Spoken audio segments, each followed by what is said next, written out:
সাত কলেজ নিয়ে নতুন একটি স্বতন্ত্র বিশ্ববিদ্যালয় করা হবে জানালেন শিক্ষা উপদেষ্টা।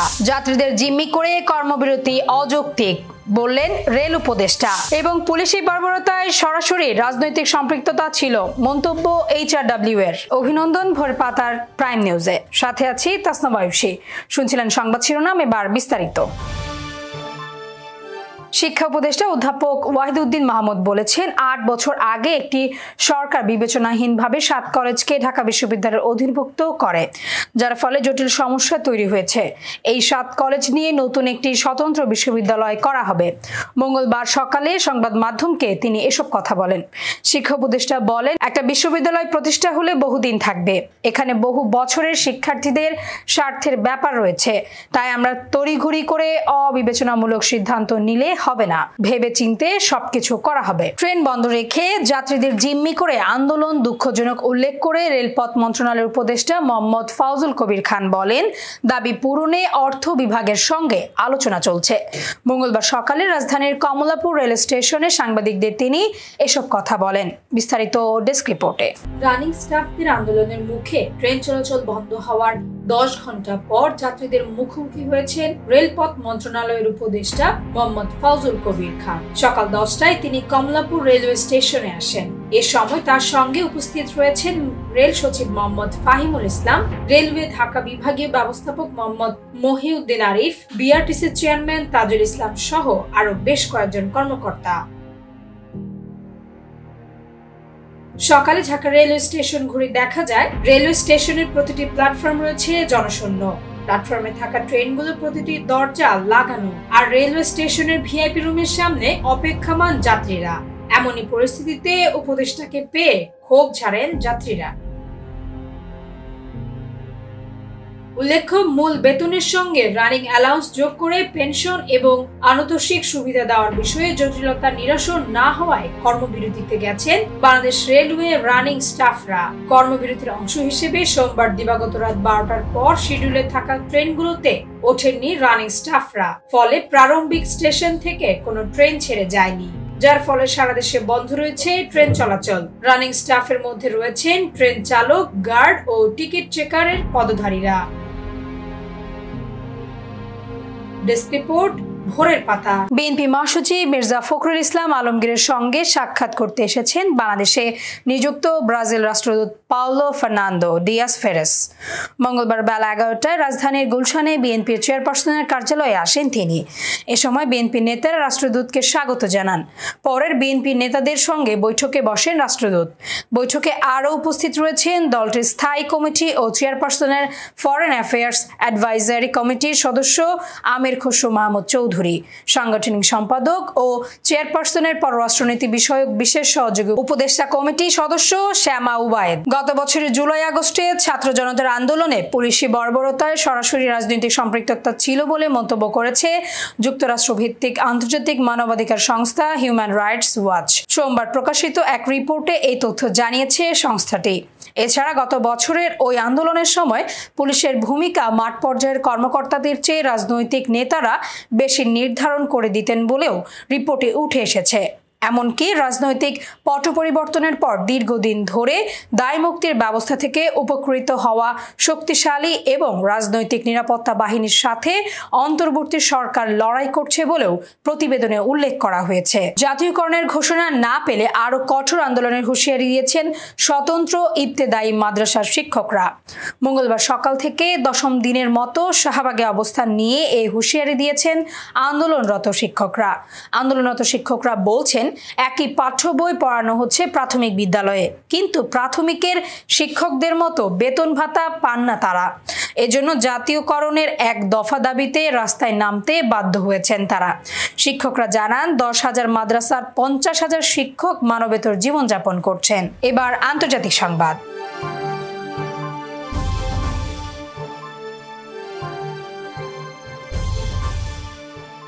19 জানুয়ারি যুদ্ধবিরতি কার্যকর হওয়ার পর সোমবার গাজা উপত্যকায় ফিরেছেন 3 লাখেরও বেশি ফিলিস্তিনি। গাজা জনসংযোগ দপ্তর এক বিজ্ঞপ্তিতে এ তথ্য জানিয়েছে। বিস্তারিত ডেস্ক রিপোর্টে। 19 জানুয়ারি যুদ্ধবিরতি কার্যকর হওয়ার পর সোমবার গাজা উপত্যকায় ফিরেছেন ৩ লাখেরও বেশি ফিলিস্তিনি। গাজার জনসংযোগ দপ্তর এক বিবৃতিতে তথ্য জানিয়েছে।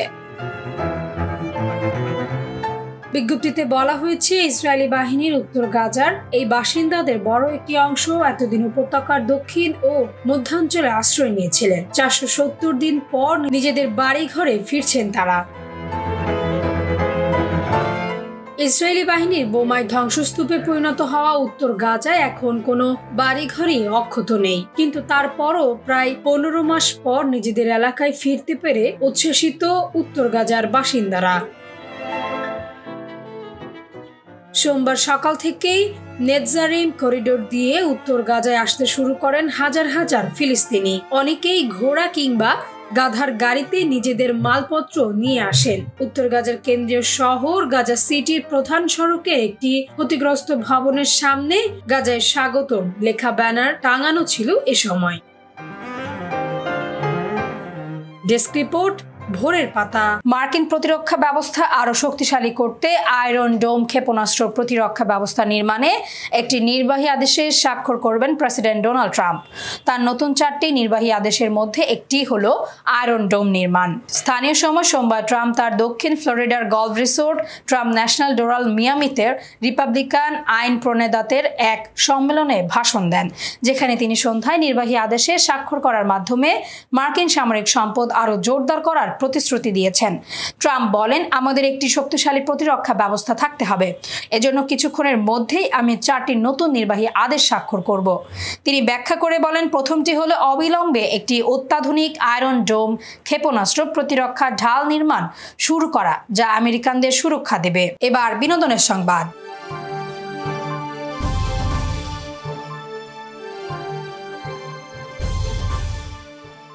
পরিমণির ভাগ্যের আকাশে যেন কালো মেঘের ডানা বেঁধেছে। সাজার মুখে ঢালিউডের জনপ্রিয় এই অভিনেত্রী এক সংকটময় মুহূর্ত পার করছেন তিনি। আপাতত জামিন পেলেও সাজা নিয়ে প্রশ্ন উঠছে। বিস্তারিত ডেস্ক রিপোর্টে। পরিমণির ভাগ্যের আকাশে যেন কালো মেঘ ডানা বেঁধেছে। সাজার মুখে ঢালিউডের জনপ্রিয় এই অভিনেত্রী এক সংকটময় মুহূর্ত পার করছেন তিনি। আপাতত জামিন পেলেও সাজা নিয়ে প্রশ্ন উঠছে। পরিমণির বিরুদ্ধে আনা সব অভিযোগ আদালতে প্রমাণ হলে কি সাজা হবে অভিনেত্রীর? এমন ঘটনা তার অভিনয় ক্যারিয়ারের হুমকি হিসেবে দেখছেন অনেকে। সে নিয়েও চলছে নানান আলোচনা। তবে সংকটময় মুহূর্তে তার পাশে দাঁড়িয়েছে শোবিজের তারকারা। পরিমণির সাজা নিয়ে ইতোমধ্যে গণমাধ্যমে কথা বলেছেন বাদী পক্ষের আইনজীবী। তিনি জানান, পরিমণির বিরুদ্ধে দণ্ডবিধি ৩২৩ ও ৫০৬ ধারায় চার্জশিট গঠন করে বিচার শুরুর আদেশ দিয়েছেন আদালত। অভিনেত্রীর বিরুদ্ধে আনা সব অভিযোগ আদালতে প্রমাণ হলে সর্বোচ্চ ৩ বছর সাজাপ্রাপ্ত হবেন এই অভিনেত্রী। তিনি বলেন, ৩২৩ ধারার স্বেচ্ছায় আঘাত করার অপরাধটি প্রমাণ হলে সর্বোচ্চ ১ বছর, আর অপরাধমূলক ভীতি প্রদর্শন প্রমাণ করতে পারলে সর্বোচ্চ ২ বছরের সাজা হতে পারে পরিমণির। তবে আদালত চাইলে শাস্তি কমাতেও পারেন। কি আছে ঢালিউডের জনপ্রিয় অভিনেত্রী পরিমণির ভাগ্যে? বিনোদন ডেস্ক, ভোরের পাতা। সিনেমা ছেড়ে পুরোদমে রাজনীতিতে যোগ দেওয়ার বিষয়টি আগেই জানিয়েছিলেন দক্ষিণী সুপারস্টার থালাপতি বিজয়, কিন্তু কোনটি হবে তার ক্যারিয়ারের শেষ সিনেমা তা অজানা ছিল। এবার ক্যারিয়ারের শেষ সিনেমায় নাম ঘোষণা করেছেন বিজয়। তার ৬৯তম সিনেমার নাম দেওয়া হয়েছে জন নায়ক। গুঞ্জন আছে এই সিনেমার জন্য ২৭৫ কোটি পারিশ্রমিক নিচ্ছেন থালাপতি বিজয়, যার ফলে শাহরুখ খান, সালমান খান, প্রভাস কিংবা রজনীকান্তকে পিছনে ফেলে এই মুহূর্তে ভারতীয় সিনেমার সবচেয়ে দামি তারকা তিনি। ভারতীয় গণমাধ্যম সূত্রে জানা গেছে, জন নায়ক সিনেমার পর বিজয় পুরোদমে রাজনীতিতে সময় দেবেন। ইতোমধ্যে নিজের রাজনৈতিক দলের আত্মপ্রকাশ করেছেন এই সুপারস্টার। ভারতের লোকসভা ভোটের শুরুর দিকে বিজয় ঘোষণা দিয়েছেন তার রাজনৈতিক দলের নাম। অভিনেতা দলের নাম রেখেছেন তামিলাগা ভেটরি কাজাগম। অভিনেতার লক্ষ্য 2026-এর তামিলনাড়ুর বিধানসভার নির্বাচন। ফলে রাজনীতিতে ব্যস্ততা বাড়বে তার, আর রাজনীতিতে জড়িয়ে পড়ায় সিনেমা থেকে নিজেকে সরিয়ে নেবেন। এবার খেলাধুলার সংবাদ। ক্লাবগুলোর দাবির মুখে গঠনতন্ত্র সংশোধন কমিটির কার্যক্রম স্থগিত করেছে বাংলাদেশ ক্রিকেট বোর্ড, যার ফলে প্রথম বিভাগ লিগ শুরু হওয়া নিয়ে অচল অবস্থা তৈরি হয়েছিল তার অবসান হয়েছে। ক্রিকেট কমিটি অফ ঢাকা মেট্রোপলিসের চেয়ারম্যান সালাউদ্দিন চৌধুরীর সঙ্গে সোমবার ক্লাব কর্মকর্তারা আলোচনায় বসে প্রথম বিভাগ লিগ শুরু হওয়ার তারিখ নির্ধারণ করেছে। 20টি ক্লাব নিয়ে প্রথম বিভাগ শুরু হবে 30 জানুয়ারি। সংবাদ শেষ করার আগে শিরোনামগুলো আরো একবার। 7 কলেজ নিয়ে নতুন একটি স্বতন্ত্র বিশ্ববিদ্যালয় করা হবে, জানালেন শিক্ষা উপদেষ্টা। যাত্রীদের জিম্মি করে কর্মবিরতি অযৌক্তিক, বললেন রেল উপদেষ্টা। এবং পুলিশি বর্বরতায় সরাসরি রাজনৈতিক সম্পৃক্ততা ছিল, মন্তব্য HRW এর। এই ছিল আজকের ভোরের পাতার প্রাইম নিউজ। সারা দেশের সর্বশেষ আপডেট পেতে চোখ রাখুন ভোরের পাতায়। ধন্যবাদ।